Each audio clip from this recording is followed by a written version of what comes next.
Planning Committee meeting. The first order of business is to elect the chairperson. Can I have nominations? I propose Stephen Post to that. Shall I second it? Okay, second it. Are there any other nominations?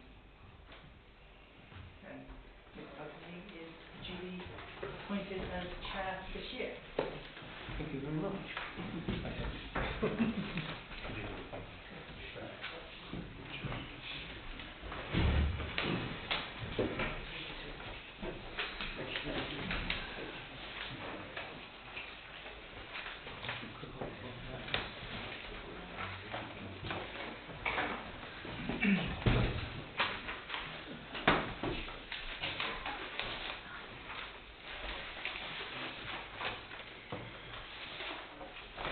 Thank you very much, ladies and gentlemen.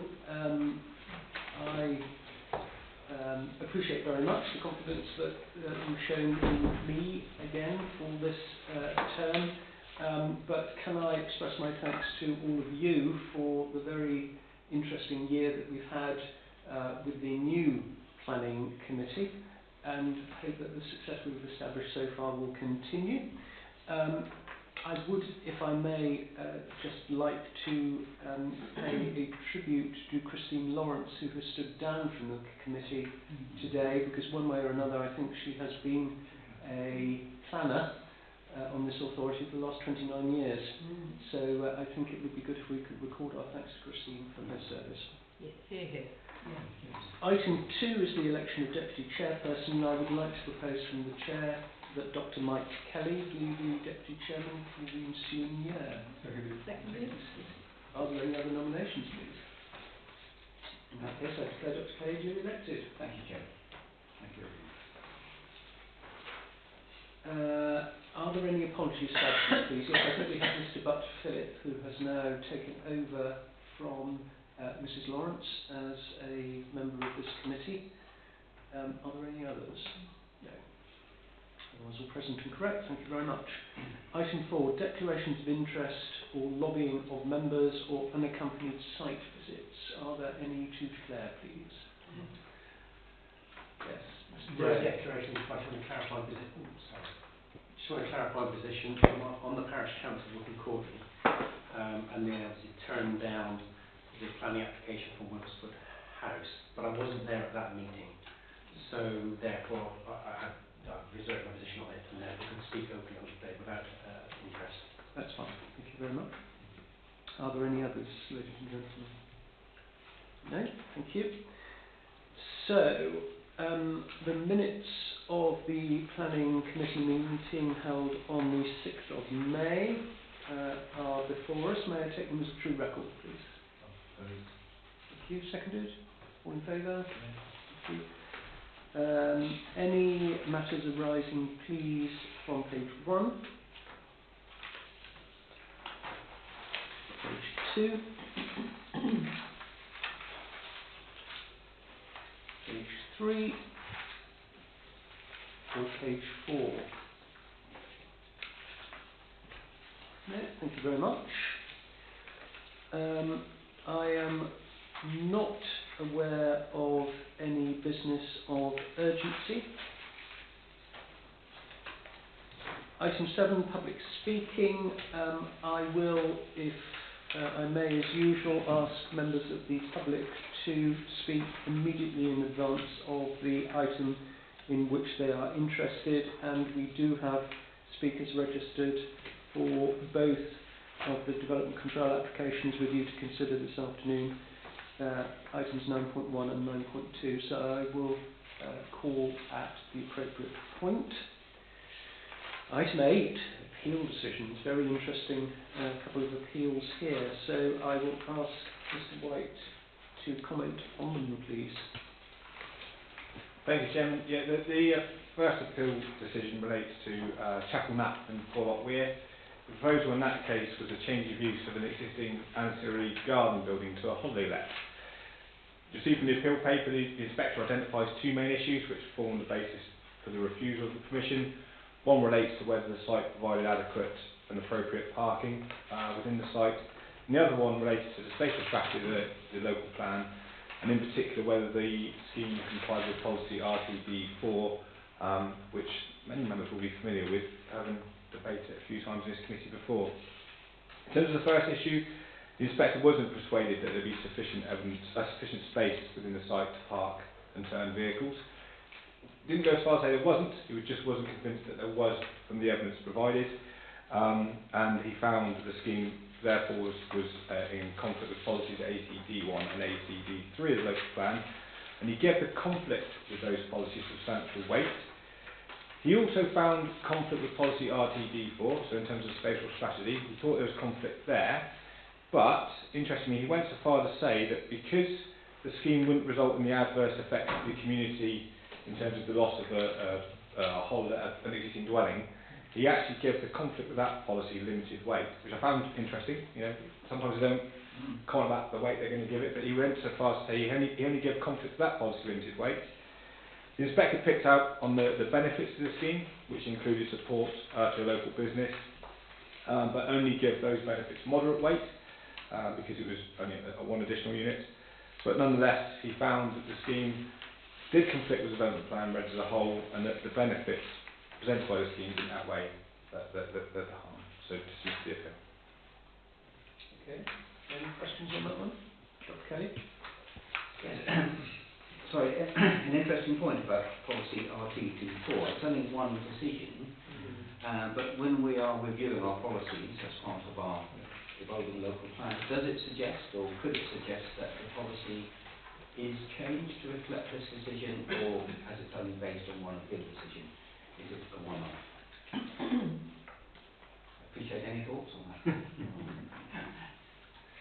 I think it's a fair point, Chairman. I mean, interestingly, we do have another appeal that we're waiting on, which has a similar sort of issue in terms of the special strategy in RTD4. So I think it might well be worth reflecting after we have that appeal decision, depending on which way that goes.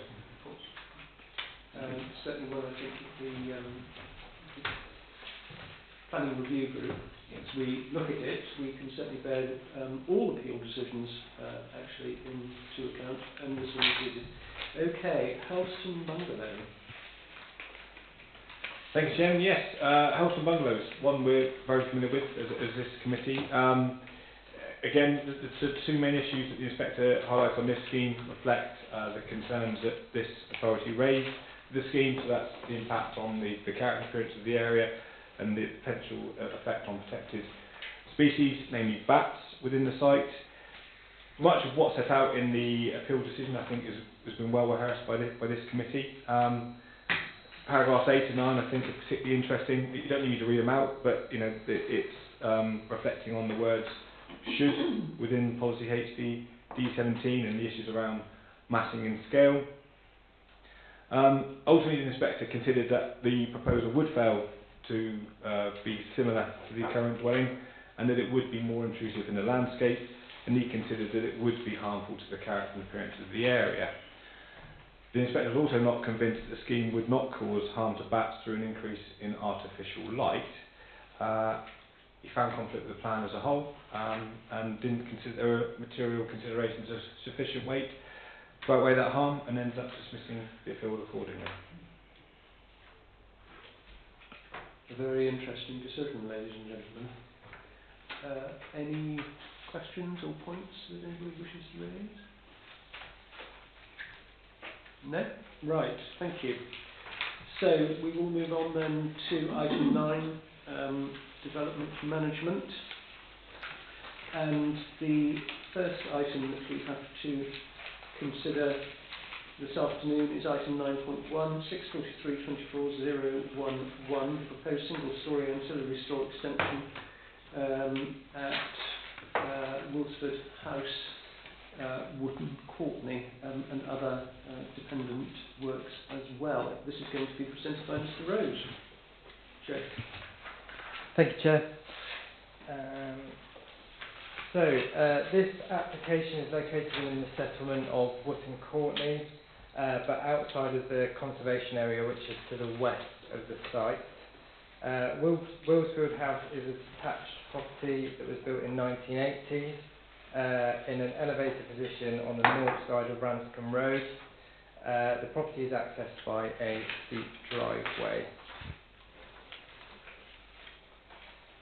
This line shows the applicant's land ownership outlined in blue, and obviously the application site marked in red.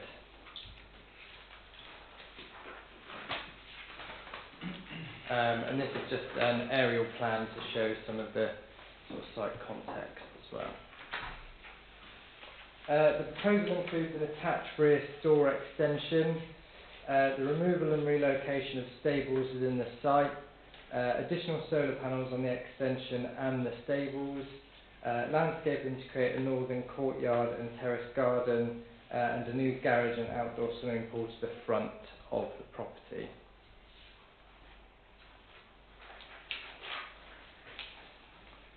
These are the existing and proposed north and east elevations.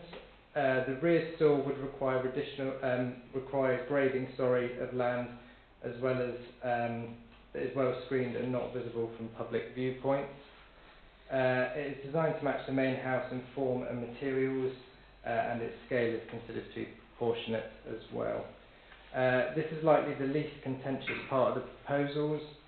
Officers support it in principle in accordance with policies HCD16 as well as CED4, with a condition restricting its use to storage only as to control any further residential floor space extensions. And here are the building's existing and proposed south and west elevations, also showing the proposed extension there as well.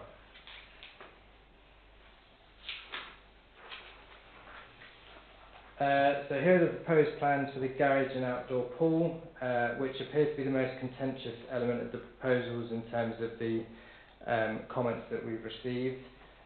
These features would be partially set into the slope, faced in natural stone with a green roof and soft landscaping to help integrate them into the surrounding garden. The green roof garden and pool area would be enclosed by timber fencing for safety purposes. Importantly, the existing roadside stone wall and soft planting are to be retained, which currently provide effective screening from the lane in front of the house itself. As a result, views are largely limited to when passing the driveway entrance, and officers therefore consider that in this context the visual impact is acceptable, and the proposal accords with policy HCD16.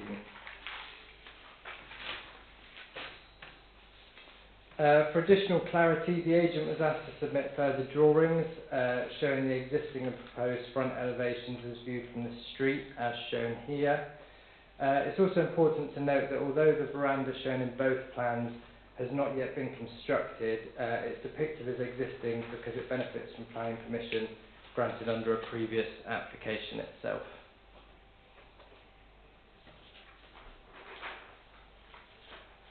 So the former stables have already been removed from the site, and the proposal is therefore assessed as a new development. The proposed timber-clad stables with a slate roof are modest in scale. There are two stables proposed within there, sited to the rear of the dwelling within the residential curtilage, and adjacent to a substantial suitable paddock for horses. The location remains within the extent of the built form, forming part of the linear row of houses and outbuildings, and would not stand isolated within the wider landscape. The siting, domestic scale and use of traditional materials ensure that the building integrates well into its surroundings. Existing hedgerows and trees provide screening, and the intended private equestrian use is considered to be modest. The proposal is considered to accord with policy RTD11, and officers consider it to be acceptable in principle. So here are a number of photographs of the site itself. Obviously that's principal elevation of the property here, and importantly as well, this is the road that runs in front of the house, and as you can see, this is the sort of soft landscaping in front of the house. There is also a stone wall within that shrubbery there, but you probably can't see it all that well from that photograph.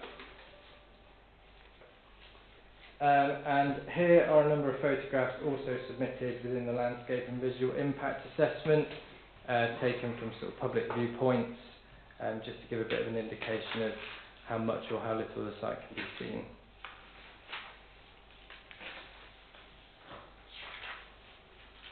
Okay, so the key issues in this case are the principle of the development, visual impact including its cumulative effect and residential amenity. Policy CES1 and CED1 seek to conserve Exmoor's distinct landscapes, ensuring development is sensitively sited, designed and does not result in harmful, cumulative or sequential impacts. Policy CES6 promotes high quality sustainable designs. Landscape works include terracing, retaining walls and tree planting. The landscape and tree officers raised no objections following the revisions to the scheme, with materials now proposed as natural stone and soft landscaping conditions recommended as well. Excavated material will be regraded within the site to avoid off-site movements where possible. Visual impacts are minimised through design, siting and existing topography, with limited visibility from public viewpoints.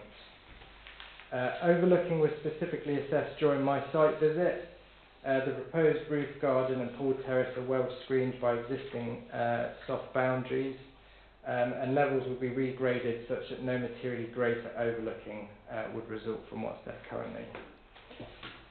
Noise from the pool use is expected to be consistent with the domestic garden activities already on site, and drainage arrangements, which also have been raised by a number of local residents, are considered to be acceptable with no identified flood risk. The site's not within either flood zone 2 or 3 or within an area with critical drainage problems. Overall, the development is considered to comply with the relevant policies, and it does not give rise to any unacceptable harm in officers' view. Thank you, Chair. Thank you very much, Mr. Rose. So we have one public speaker on this item, and that is Mr. Burton, the applicant's agent. Mr. Burton, you'll have 2 minutes from when you start to speak. You know the form. It's on, I think. But good afternoon, everybody. I'm Tim Burton. I'm an independent planning consultant. I'm here today on behalf of Louise Crossman Architects. Firstly, what I would like to say is to thank the officers for their positive approach in terms of how they've dealt with this application and trying to resolve the issues along the way and come to a good solution. And I'd also like to congratulate the officer on what was a really thorough report on this application. I don't really have much else to say other than to endorse what has previously been said around actually the proposal will not give rise to any significant adverse neighbour impact. Any issues around the landscape impact have been resolved through the negotiation. The proposal respects the pattern of development along the street, and the excavated material that has raised concern that can be easily accommodated in what is quite a large area of land within the land that Mr. Rose identified edge blue within the applicant's control. So on that basis, I would hope that you will be able to support the application. Thank you. thank you very much, Mr. Burton. You can leave it. Thank you. Right, ladies and gentlemen, another comment. Dr. Kelly. Just as a matter of record, the front page refers to the reason for bringing the application before committee because it's contrary to the views of Wilts Hall Parish Council. I'm assuming that should be written for me. Okay, so that's just to correct that record. And just one point of clarification. There's been additional information provided, which the future landscape officer has looked at, and that seems to be quite important. Do the conditions reflect the additional information and any amended drawings? Mr. Rose? Yes, so we put forward a condition in terms of further landscaping as well, and obviously for that to be mitigated in terms of how it's going to be managed on site, how the further planting will be looked after over the sort of the longevity of that as well.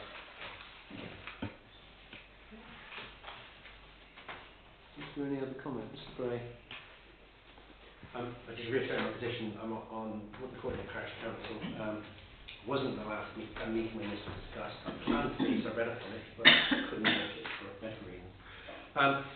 However, I can see the comments were made and there's local concerns, but what has been suggested, I think the office has done a very good job of working with those concerns raised by the Parish Council and local people. And I feel they've been addressed. The two big ones were, one was what we saw just now, the swimming pool, and if we can go back to that, what was a big concern, and it's an adventurous development, and I think that's good, and it's a large scale, and there are lots of drawings, and it got people concerned. There was no presentation to the Parish Council, so I think that's a number of concerns around it. That we come to the stables was okay, but it's when you look at the cross section of where the swimming pool and the garage is going, you can go to that drawing. The initial, you can see at the bottom there in the centre, the initial plan didn't just talk of a rendered wall painted, and that wouldn't have been in keeping, and I think the landscape officers sort of commented on that, the Parish Council. But now it's come back with proposals. I think that the garage is being sunk in more to reduce the height. It's now going to be natural stone, face of natural stone, which consists of other properties along that road, which I think is very good. The other thing that's been made clear is the hedge, the existing hedge, as was shown where on the, can we go to the picture? Down the bottom right, that has to be left in, doesn't it? Yes. So that's going to shield that garage quite a lot. So I think that helps a great deal. So those factors, I think, and there's extra landscaping gone in. So I think all those factors, if they can speak for themselves, but if it went back to the Parish Council, I think they used to be different along those lines. The other thing was concerns about the size of the landscaping. It involved 40 lorries of soil that's going to be taken off site, digging into the side. It would create quite a large space, but I think has been picked up here by the landscape officer. The house itself will shield that space. So that's a great thing. And now it's been agreed, I believe, as was mentioned then, that a lot of the soil is going to be left on site, I understand. So stones and rocks are going to be taken off, and soil is going to be left. So rather than 40 lorries coming through the middle of Wootton Courtney, which was a concern, that's not really the case now. I do have a question on that, how we will enforce that or make sure that happens. We'll come back to that point in a minute. So again, I think now that's in place, I think that's changed the feel of the development. And therefore I sort of go along with the recommendations of the officers. But yeah, one question, how will we make sure that they don't take off more soil? I mean, 40 lorries would be quite noticeable, I guess, but just a comment on that would be useful.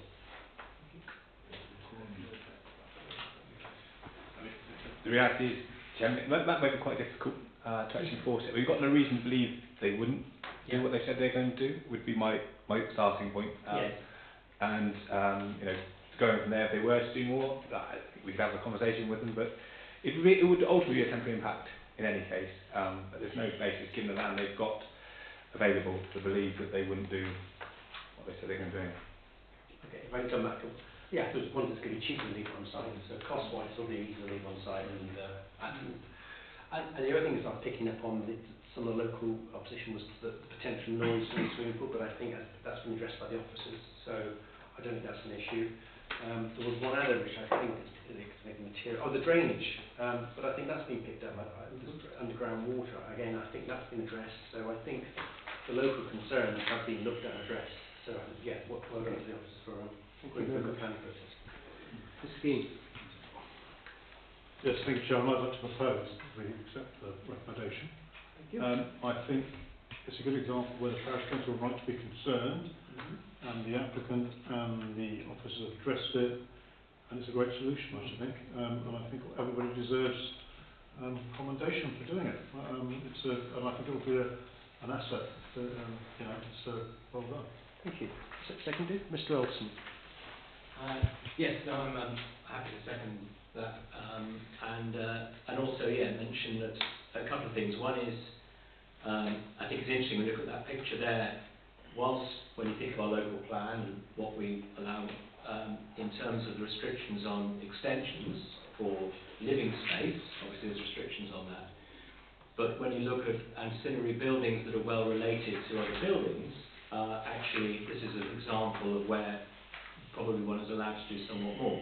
And you could argue, of course, that a swimming pool is in many ways is a living space, is an external living space. So I think that's an interesting kind of just a remark to make publicly that, you know, this is an example actually of where there are things that you can do in your domestic curtilage within the local plan, and the local plan allows for that.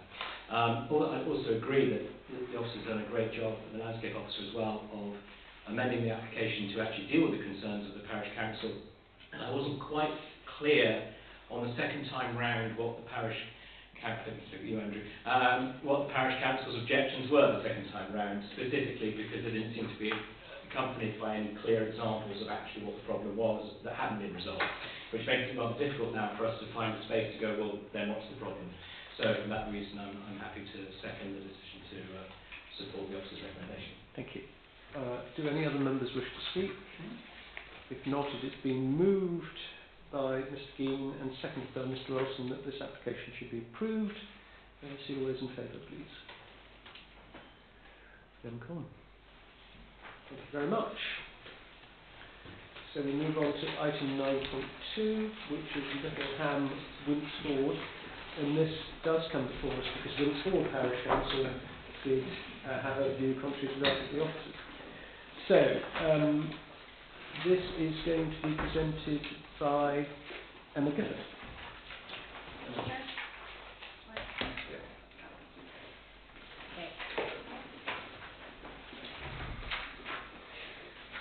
So this application relates to the proposed variation of conditions 2 and 10 of the approved 2022 permission to allow the change of materials from timber to UPVC in the windows and the doors.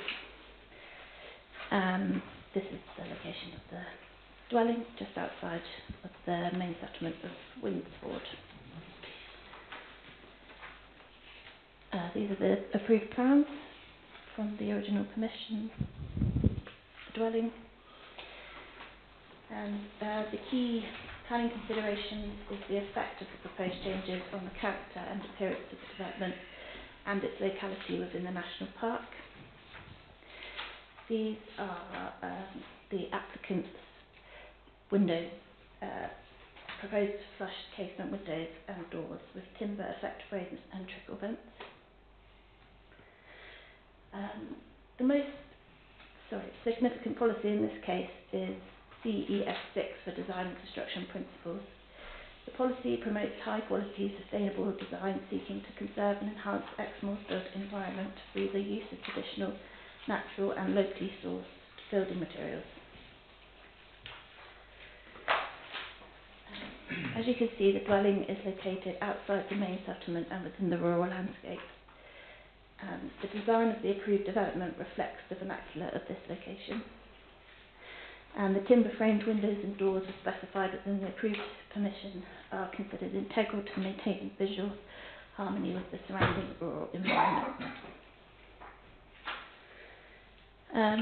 These are the site photos that I have taken. And the neighbouring dwelling is worth noting, along with the original dwelling that was previously on site, because they feature timber framed windows and doors, which reinforces an expectation of material consistency. And I've added in this slide just to show how the policy explicitly states that Exmoor National Park expects the use of timber windows and doors, along with how it highlights significant concerns with UPVC, particularly for aesthetic reasons. The guidance is especially pertinent in Exmoor's rural context, where preserving local distinctiveness is central to design expectations. Our officer's recommendation is that the timber windows are integral to the design quality and appearance of the dwelling, and that the replacement with UPVC would erode the local distinctiveness and fail to meet the standards expected for design and materials in the national park. So accordingly, the application is recommended for refusal. Thank you very much. Now we have a number of speakers on this item, the first of whom is Sam Windsor, who is the applicant. So, Ms Windsor, if you would come to the microphone, you'll have 2 minutes from when you start to speak. Thank you, Mr. Chairman. Thank you very much. So, we're hoping you've all had a chance to see our supporting letter and photographs that we previously submitted. If not, I've got a few copies here today. There are just a few points we'd like to add to our supporting letter. The proposed windows are of conservation grade. This would mean that there'd be no sheen or thicker unmoulded frames, disproportionate dimensions, etc., as mentioned in item 9.2, 24, paragraph 5. Our proposed UPVC windows would conserve and enhance the character and appearance of the development in the longer term, as the realistic deterioration and need for continued maintenance of the wooden windows would be avoided, so would be in effect be more sustainable and would not have the short-term detrimental impact on the aesthetic quality of the development. As you have seen from the submitted picture previously, the proposed windows are virtually the same as our neighbouring property. From our site, within half a mile along the Exford Road towards Exford, there are at least 3 properties with white PVC windows, 2 of which are farmhouses/cottages. So we're actually proposing a brown, and this is the picture of the neighbouring property and against what we're proposing. Our third and final point, our property has an agricultural tie, so not that we're planning on selling the property, but if in the future we needed to, this would decrease the value of our property, and we cannot justify in spending it's going to be an extra £24,535 for the wooden windows. One of our planning conditions requires the planting of a beech hedge, a double staggered row of at least 4 to 5 plants per metre along the road bank, further reducing visibility from the road. To conclude, we're a young farming family trying to make a life, business and future in the village that we've both grown up in. Any houses that do come on the market in our village have a huge value to them and are not suited to being a farmhouse. We have proposed windows that look virtually the same as the neighbouring property, can be easily maintained, recycled, and when needing to replace are costing less, making it more affordable. Our plot is also outside the conservation area of Winsford.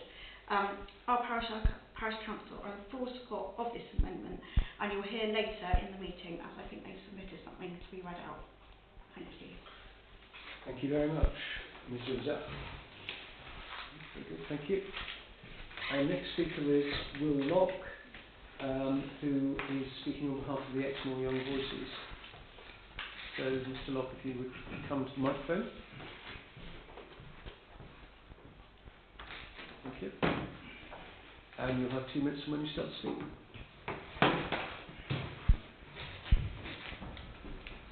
Thank you very much, Mr Chair, and thank you all for the opportunity to speak. Here in front of you I have an example of a window from another project we've done on Exmoor. I'm speaking on behalf of Exmoor Young Voices, but also as a person whose family of 5 generations deep on Exmoor, 6 generations deep on Exmoor. The family business has been running for 170 years in the building trade. We've used multiple materials around. These windows have come on a mile in the last 10 years.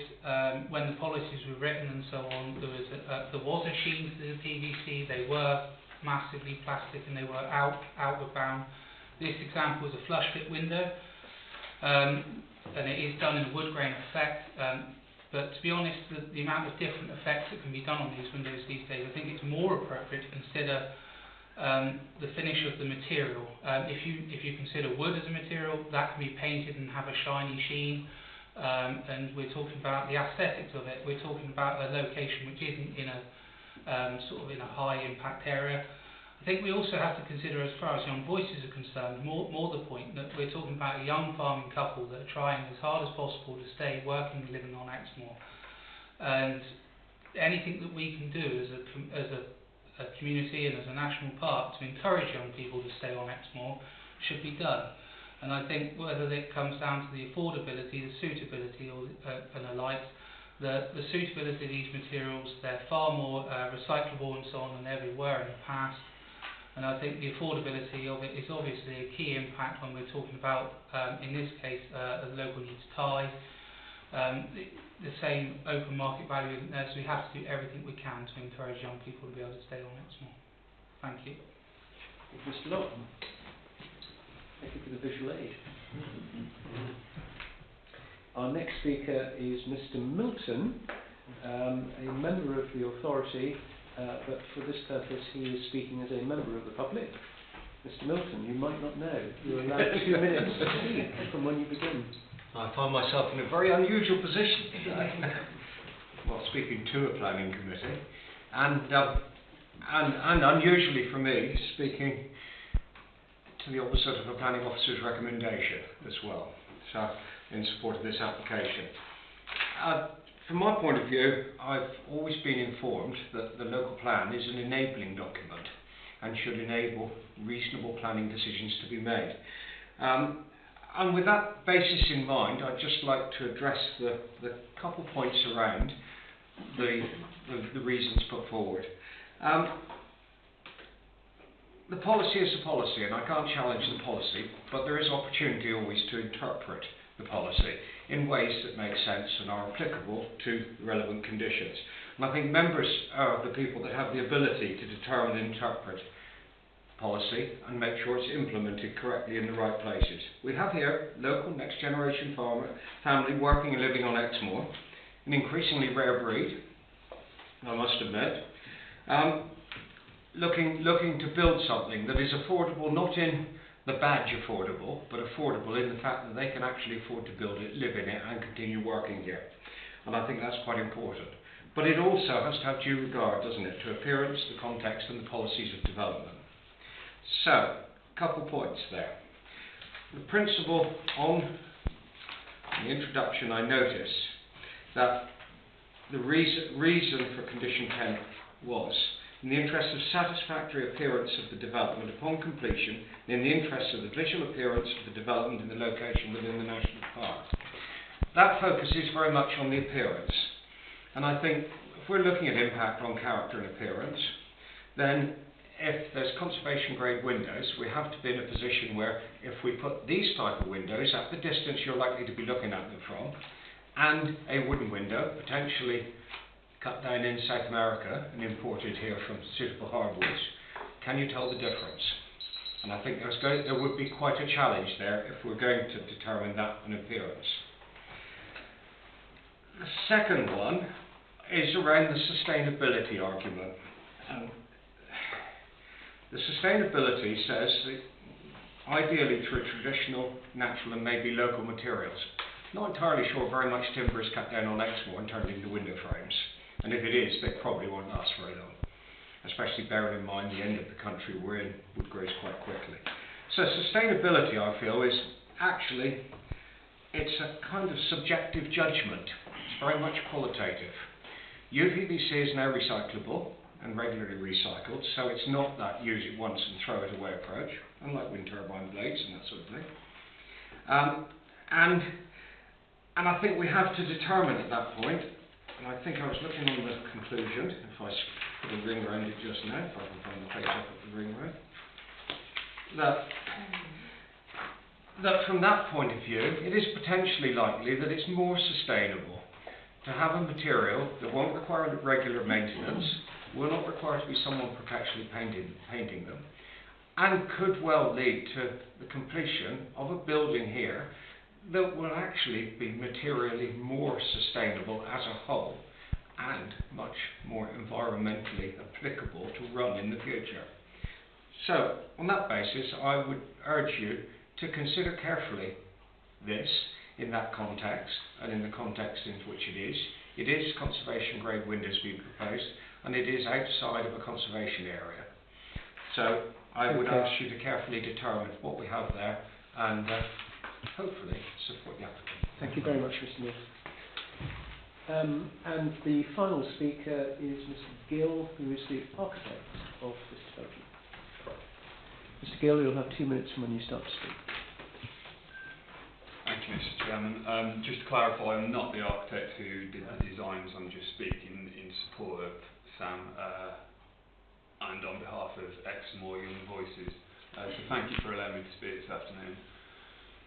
The proposal in question is located approximately 8 metres back from the road and set around 2.5 metres below the road level on a downward sloping plot.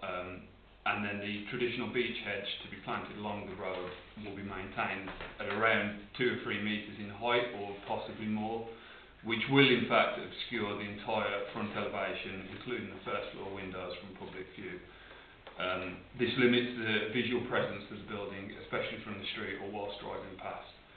So with the visual impact already minimal, the difference in cost is the significant factor. Timber windows are approximately 3 times the price of the high quality effect UPVC that is Will has brought as an example. For an affordable dwelling, that makes a real difference. This home is meant for local people on modest incomes. Insisting on timber could make it unaffordable and unviable to deliver. It isn't a luxury build, it's a practical, modest home designed to serve the local community in the longer term. If we can achieve the same appearance with far less financial burden, then a more pragmatic approach is clearly justified. And if you'll humour me for a moment, there's a historical precedent for this. The Romans were famed for their impressive civic architecture, often using wooden columns with stone bases and capitals to imitate full stone columns in public buildings. They understood the cost must be balanced with appearance, especially if work is meant for the public good. This example illustrates the timeless principle. Visual effect can be achieved without full material authenticity, particularly when the public good is at stake, and the same logic, I believe, applies here. We also have the National Planning Policy Framework that is clear that planning should not place unnecessary burdens on development, especially when there's a clear public benefit with minimal visual harm. So, to conclude, the property's obscured position, screening and sensitive window design mean that there is no material harm to local character. In contrast, insisting on traditional timber imposes a cost that could jeopardise the purpose and delivery of an affordable dwelling. I therefore respectfully request that the variation be approved. Thank you. Thank you very much, Mr. Gill. So, the first speaker that caught my eye was Mrs. Nicholson. Thank you, Mr. Chairman. We always need to look at these extremely carefully. And I want to say from the start that I have always hated UPVC with a passion. But my passion for hatred of it is not a planning consideration, absolutely not a planning consideration. What I think, and lots of things have been said today which are relevant and cogent, but the one thing that I think I would like to mention myself is the effect on the landscape. The reason that we're a national park, and what would be the effect of this as opposed to that? Now, as has been said, the house is set well back, lower than the road, with a hedge to be built. It's not going to be obtrusive in the landscape. Even as one person did when I was a child in South Devon, because they were cross with the Flanders, he put sky blue tiles on it. You still wouldn't see them very much, but nobody's suggesting that. It is set well back. It's outside the village, it's outside the conservation area. It's in the context of a modern house with very plain wooden windows. It's also in the context of what has already been permitted, which is very plain windows, which I think it will be very difficult to tell apart from these very plain windows. And given that our duty is to make sure that we don't wreck the place, we don't do incongruous things, it seems to me that this application is not going to do that, and that it really is acceptable in this context, in its particular context and place. And so I would like to move the opposite of the recommendation that we should approve this. So just to be clear, Mrs Nicholson, are you saying that your reason for approval is that the windows are actually of a satisfactory visual appearance that don't harm the character of the or appearance of the host building, and that by virtue of its position will not harm the locality? Indeed. So those are your planning reasons? Those are my planning reasons. Suggesting I'm sorry, you put them much more succinctly from me, but that was what I was trying to say. Okay, thank you. Mr Olsen? Thank you. Yes, very interesting case, and I just want to make a point about this on the wooden windows versus the plastic windows. The PVC windows is, speaking of somebody who's recently had to install specially made wood timber sash windows, in order to protect those windows now from weather in Exmoor, those windows tend to be factory built and then adapted for the peculiar shape of our windows in our houses and listed buildings, in which case they have to be sprayed about 12 times with a coating in order to ensure they'll actually last. And there's a guarantee, and the only guarantee is only good for 20 years because it's been sprayed a dozen times, which means people visit my house and go, crikey, you put your PVC in. Because it's a smoother finish, and my wooden timber, very expensive windows look less like timber than those do. So that's the first thing to say. Secondly, of course, because I work in sustainable forestry around the world, I can tell you that where you're seeking hardwoods for windows, it's very, very hard nowadays to claim that that hardwood is sustainable. You can do it, and there are some circumstances, but it's very difficult to actually prove that value chain. So that's the issue with sustainability. I think the issue about how they look has been made and is being made perfectly well by this example that's sitting in front of us right now. So I think I want to turn to actually what CES6 actually says, because this has come up before. And we talk here in CES6 in paragraph B, and there it says, and this is our favourite word, should complement the local context. And it says, through the use of traditional and natural sustainable building materials. Complement the local context. Well, what do we mean by local context? In this case, from the photographs we saw, I mean, we watched through the photos a bit earlier, so it was hard to see them, but from what it seems to be the point I think was being made, was that this is the house next door, with the sort of, I think, the stained wooden windows, and this is the thing it needs to complement. So if you like, that's the local context. And it seems to me, therefore, that's just basically a visual judgment, not one about material. That's simply about a visual judgment. Sorry, that one, thank you. So what we're saying is a visual judgment, not necessarily about whether it's with traditional materials or not. A lot of the new build, of course, will include lots of non-traditional materials because it's going to be a new build. So I hope it includes some non-traditional materials, otherwise it'll be like my house and it'll fall down. So then we look at paragraph 4.158 in the local plan, and it says, however, UPVC window frame conservatory design has improved, and some products now have a closer resemblance to the character, profile and appearance of a traditional timber window. Well, how prescient our local plan is, because here is something before us that actually proves that case. And then it says, this is important, alternative materials may be considered in certain circumstances for non-traditional buildings in areas outside conservation areas. This is a non-traditional building, and it is outside a conservation area. Okay? Then it qualifies that, says, e.g., some minor extensions to, or replacement windows in, post-war non-traditional buildings. That e.g., it doesn't say confined to. It doesn't say these are the only circumstances in which we would allow you to consider these circumstances. It just says e.g. Now, we could be in a situation where if we decided to take e.g. to mean only in these circumstances, then that would mean we would be saying that you could build this house, put timber windows in, and we would allow you to replace those windows with UPVC in a year's time. That would be consistent with the way this is written. That is clearly nonsense.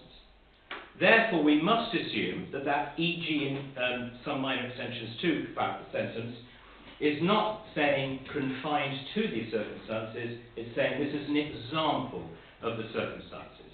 And I would propose that now we're saying the circumstances we're looking at now, outside a conservation area, in a non-traditional building, in order not to make a nonsense of our own local plan and our own policies, then we would need to approve these windows for the fact that their appearance is a reasonable match with the locality. So I would like to second the proposal. I mean, I think we can go down lots of rabbit holes about sustainability of materials and so forth at this stage. I think if we can maybe confine ourselves to the appearance and location and the appropriateness therefore of these windows in that context is all I would suggest, then that is probably the best grounds for us debating this further. So that, the point you're making is absolutely fine. Thank you very much. Mrs. Smith. I didn't expect that to be so quick as I thought people would want to speak. I think when this local plan was written, I think, and you probably thought about UPVC windows, you're probably thinking of shiny white ones, and that's probably not, you know, what we have moved on. Things have been developed and changed, and as you can see in that window, I don't know, maybe if you felt it, it might feel different, but from here it does look like wood. I don't like going against officers' recommendations, but I do feel that we are pinning this one on something that we should actually be reviewing as Exmoor Park, and we have to look at each individual application, but I think certainly in this case we should be able to accept these types of windows, the UPVC, rather than insisting on wooden ones, although I don't think we should necessarily, because somebody said financially it's more expensive, I don't think that is something that we should always take into consideration, but understanding what the Exmoor Young Voices are trying to put across. And again, I would suggest we probably don't make that a consideration formally as part of this. If we can confine ourselves to the suitability for the location, that's the strongest grounds, I think. Dr. Kelly. Precisely, Jack. The point is, if we are looking at the policy, we can't rewrite it. Yeah. You know, we've been there, I think. Yeah. We're not doing that. We have to accept the policy, but what material considerations can we bring into play here? And that's what we're doing today as a committee. And we've heard good presentations regarding this particular proposal. So on its individual merits, I think, if I'm listening correctly, that what we're saying is their installation will not be harmful to the character and appearance of the locality, and therefore, in terms of the particular reason for refusal, members are of the mind that there is no conflict with that policy, which is a planning consideration, perfectly legitimate to look at that. If we were looking at affordability and some of the other issues that have been mentioned, yes, I think we're disappearing down the rabbit hole that we don't want to go into. So on its individual merits, what we're saying here, and we've been given the benefit of looking at a sample, it's not going to be considered, we're not diminishing policy at all, but in this particular instance, the view is, on its individual merits, that it would not be harmful to the policies that have been mentioned. And in addition, if we look at the text of the policy, it does talk about encouraging designs that improve energy efficiency, and that's part of the text, supporting text of the policy. So presumably these do that as well, and that is supporting text of the policy. But certainly in terms of its individual merits, I can see what is happening here, and I would just simply focus on what the planning merits are. That's all I'll say at the moment, Chair. Thank you. Right, thank you very much, Dr. Kelly. That's very helpful. Right, I've got Mr. Petrinos and then Mr. Bray. Thanks. I mean, listening to the debate, I mean, I'm getting a hint of the way that our collective mind is heading. But without any reference to this particular application, I recall that recently we had some excellent training by a planning barrister, in which one of the points he made strongly there was that in instances where the committee was likely to go against an officer's recommendation to refuse, and we're going to recommend approval, that it's best to defer that approval to the next meeting so that the reasons for that approval can be properly formulated to avoid challenge. That, in ordinary circumstances, I'd say would be absolutely right, Mr. Petrinos. I suspect in this case it might be that the officers would have come prepared to this meeting because they are aware of the fact that it is one of those decisions that is perhaps more finely balanced than some. And you're absolutely right, if there was a very significant case where officers have very significant concerns, then a pause of that sort would be advisable. I suspect in this case, Mr. White might advise us that it is slightly more finely balanced and therefore he might have come prepared. Mr. Bray. I'd like to say thank you to Young Voice for coming and presenting, and there's been some very good presentations.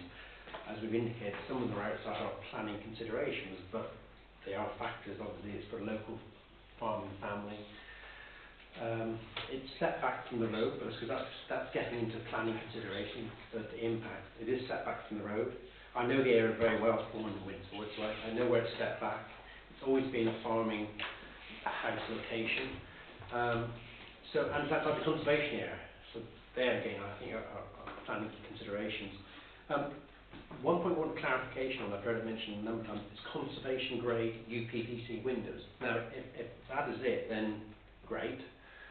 But is there a specification for it? And can we specify that? And secondly, are there glazing bars being proposed on the design? I think that the design of the UPVC window is reflective of what we'd already approved for the wooden window. Is that correct? Chairman, yeah, the windows as shown on the plan, I know it's relatively small scale for windows, but they're casement windows without the clear pane of glass in the middle. So we're not dealing with glazing bar detail or any particular adornment to the window. Okay, so even the target they wouldn't have glazing bars on them. Okay, yeah. And then I'm looking at the clause which Dominic was referring to. They have to demonstrate the high quality appearance of traditional timber. And therefore, if they do, then I think it's within our remit. And in my mind, they are demonstrating high quality finish, particularly what Dominic said about windows being sprayed that much. I have hardwood windows in my house, but they're not sprayed like yours are. And you see the graining coming through, but a very good point. If that starts to look more like wood than highly sprayed timber, then this clause will have to demonstrate that a non-timber window will have the same high quality appearance of timber. I think we've done that. So I'm starting to think that we have got something which meets standard and finish of timber windows. Thank you, Mr. Bray. Again, I think that the strongest case, if members are so minded, is about the location and appearance actually not being affected essentially by the UPVC as opposed to wood, and we must be careful not to get down too far into granular detail of other policies. Yeah, Dr. Kelly and well, just to endorse that point, we do need planning reasons if we are going to go against the policy. It may well be that we're reviewing this policy as part of our review of the local plan. So we've got it today, but we're not here to do that today. The policy is what it is. So we do need to identify clear planning reasons, I'm sure you do so. Indeed. It might be appropriate actually, Mr. White, at this point, you will have captured the discussion so far. Were this to be approved, the sort of motion that you would anticipate that embodying would be? I have prepared, Chairman. I've been writing things down and really talking through, listening to what's been said. I'm happy that members are clear what the policy says. It helps have the policy in front of us. Mr. Elson's talked about 1B in particular. So all members are very clear on what that policy says, okay? I've been slightly concerned, I think, Chairman's picked on it, we've pulled away from it, but, our job is to implement the policy, okay? We're not here to make an assessment around whether it likely to be reviewed or not. The policy is the policy. We're implementing that policy today. Discussions around cost and sustainability, I think, are very difficult to bottom out, and I don't think, from the discussion really, that's leading to a decision around this application, okay? Simply, there's no substantial evidence on those that bring a view either way. I think you could argue that case, depending on which way you want to come at it. So, I think we're safe for parking that. We're dealing solely here with a character appearance issue. What Mrs. Francis talked about to start with, it's very clear in the report that's what we're dealing with, okay? So, having heard that, we've seen we're dealing with flush fitting windows, okay? Conservation grade. It would be possible to apply a condition to ensure that's the windows that go in, okay? We're also clear on what windows have already been permitted in the building, i.e. they're ready to be plain. So in terms of the reasonings, I think members are reflecting that the doors and windows within the approved development would be ready to be plain. Okay, so they're unadorned. They're not with they're not with glazing bars. We're also reflecting that development would be set back and down from the road within a context set away from historic buildings. And in that context, use of flush fittings, slimline windows, as we can see, which can be conditioned. UPVC windows and doors would do little to alter the character and appearance of the approved development and locality. That's what I'm hearing from members. Okay. So, also, whilst clause 1b, so the important bit under the policy, particularly important bit of CES 6, requires that materials and design elements of new buildings should complement the local context through use of traditional and natural sustainable building materials, the preamble to the policy, which has been picked up on, does give some flexibility to consider alternative materials, particularly outside of the conservation area, in non-traditional buildings. Okay, where the built context of the site may provide scope to include alternative materials without causing harm to the character of the area. So again, key issues which have been picked up on with this scheme. Officers might come to a different view. That's what members are taking in terms of their consideration of the proposal. So consequently, even though the use of UPVC may not be a traditional and natural sustainable material, the proposal in this instance, and regard to the site context and the scheme already granted planning permission, which is important, will still deliver a development that conserves and enhances the local identity and distinctiveness of this part of Exmoor, and this would therefore accord with the aims of policies CES 6, but also GP1, CES1 and CED1, where they seek to protect the character and appearance of this part of the National Park. Right. Are you happy, Mrs Nicholson and Mr Olsen, that that will embody the reasons for your approval? Yes. Yeah, that's fine. And members are clear about that? Yeah. Right. Now, Miss Stacey wanted to come in. Thank you, Chairman. I'm happy that we're talking about character and appearance as opposed to any other factors. But I did just want to say it's very uncomfortable when you're departing from policy and from officers' recommendations. And I'd like to ensure that we rely on facts when we're changing policy, should we change policy. We've had discussion or we've had mention of conservation grade, whatever that might be. If we are reviewing our policy, and that's not too far ahead, it's got to be on the basis of facts and the lifespan of materials. And our previous knowledge was that UPVC might last 30 to 40 years, whereas hardwood, properly treated, can last a lot longer than that. So when we're using the sustainability argument, for either side, we can talk, maybe we're not always talking objectively, that when we're coming to our review of policy, can we make sure that we are armed with real facts? So I think that would be extremely helpful. We're almost changing policy here today on the hoof. We have to be, but if we use the right arguments, then we're not. Yes.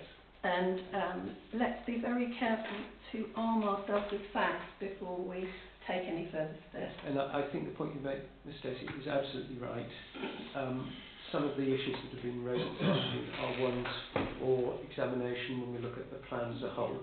But the reasons that we're potentially going to approve this item on this afternoon are about character and appearance, and we've heard from the planning officer that there is an acceptable case that can be made through policy for that. Mrs. Smith. Thank you. My only concern is how can we ensure that it is conservation grade? Because I didn't notice you say that in what we were talking about.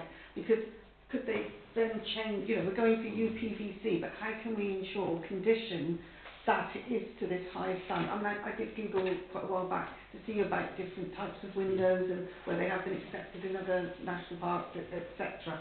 So we need to ensure that that is written within what if we should decide to accept.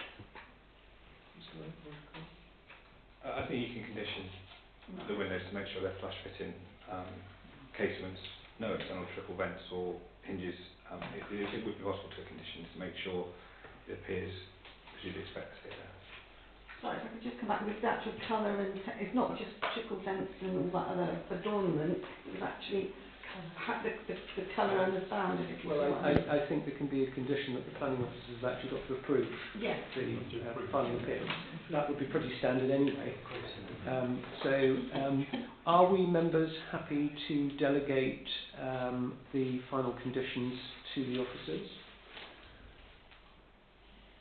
I'm happy with that, Chairman. The conditions would largely be reflective of the parent planning commission. Yeah. Okay, so repeating the conditions that they already have on their planning commission. Importantly, an occupancy condition, as we've heard, to all work dwelling. There's a couple of conditions already been discharged. We won't repeat those, but we would need a condition to ensure that we are dealing with flush fitting, in case we know it's on trouble rents. Sorry, we can deal with the colour. And I'll take it from there.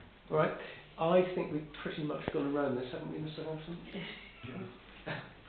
As one of the only people who hasn't spoken, I was just going to mention that we've seen 2 appeal decisions today, and looking at the appeal decisions, the recent decision by the inspector there, my view is that if we paraphrase that while there is a conflict with the development plan in terms of CES6, the material considerations that we've discussed and the weight that we give them indicate that a departure from the development plan is justified in this instance. Although I think the advice that we've been having from the planning officers, we're not actually departing from the plan, it's within the plan. Yes, well the distinctly written word of the plan, if you're having it. Well, I think we were very much helped by Mr. White being able to phrase it so that we stay in accordance with the plan, acknowledging that in this instance we regard the character and appearance as being the really significant issues, and the location and the fact that actually this will not demonstrably harm the setting of the national park. So look, I think we've probably got there, ladies and gentlemen, if that's all right. Are we all clear what we're voting on? Okay, so it's been moved by Mrs Nicholson and seconded by Mr Elson that we should approve this application for the reasons given. May I see all those in favour, please?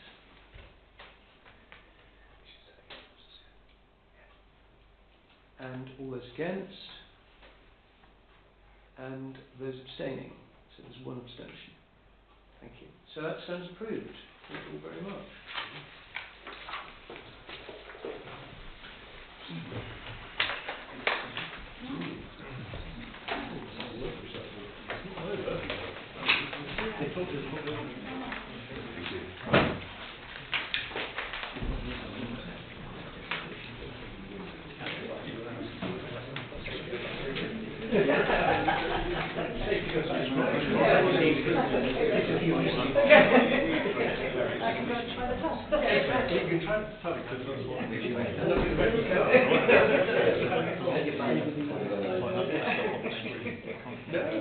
Lovely, thank you very much, ladies and gentlemen. So we'll move on to item 10, which is rather an unusual one. We're asked to approve an amendment to the approved minutes from the 1st of April 2025 for the proposed construction of a local needs affordable dwelling land west of Sparkhaze Lane, Orlos.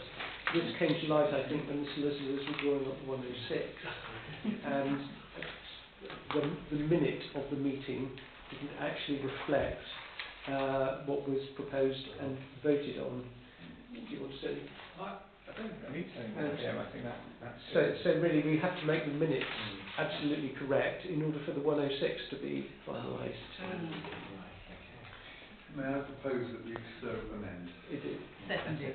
Thank you. So proposed by Mr Holton, seconded by Dr Kelly. May I see all those in favour, please? Thank you. Right. Item 11 is applications delegated to the Chief Executive. So, item 11, page 1. Is there anything that anybody wishes to comment on there? Or I'm sure Mr White will leap in if there's anything that he wants to say anything about. So the bottom one, Chair. At Heaven Hall? There's no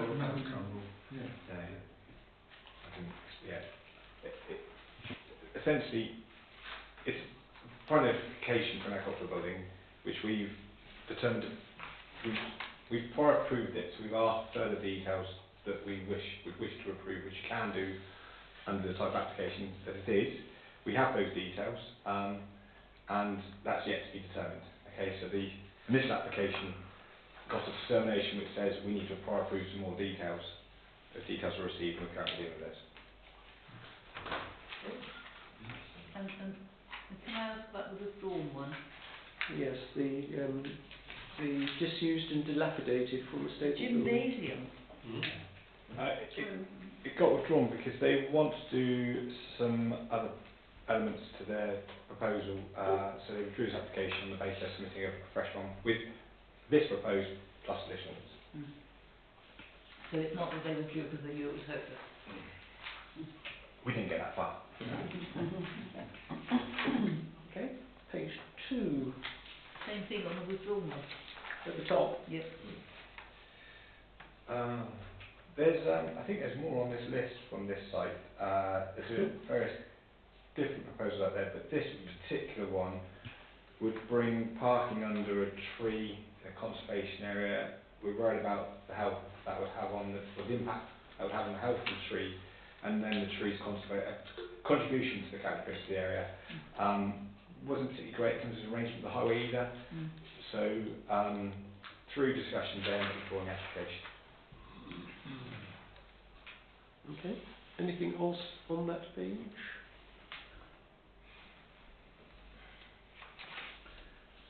Right, page 3.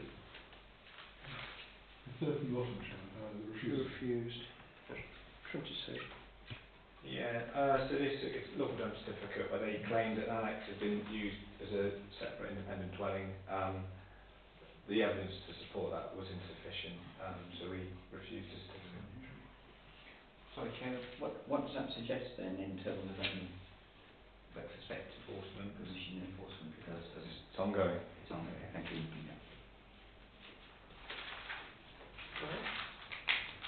Yeah. And page 4.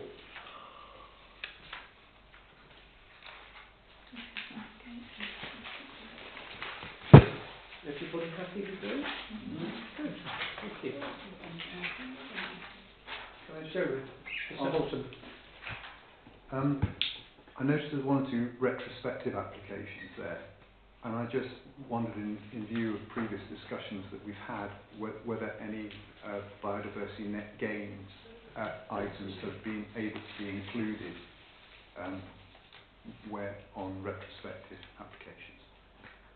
Yeah, I mean, biodiversity enhancement's more what we refer to it as, not to get confused with VNG, but yes, I mean, you know, it would be pretty typical in any case to seek to have some gains or enhancements through developments, whether retrospective or not. The point is that people are accepting them as a condition. Yes. Good. Okay. Right. In that case, we'll move on, if we may, to the schedule of 106 agreements.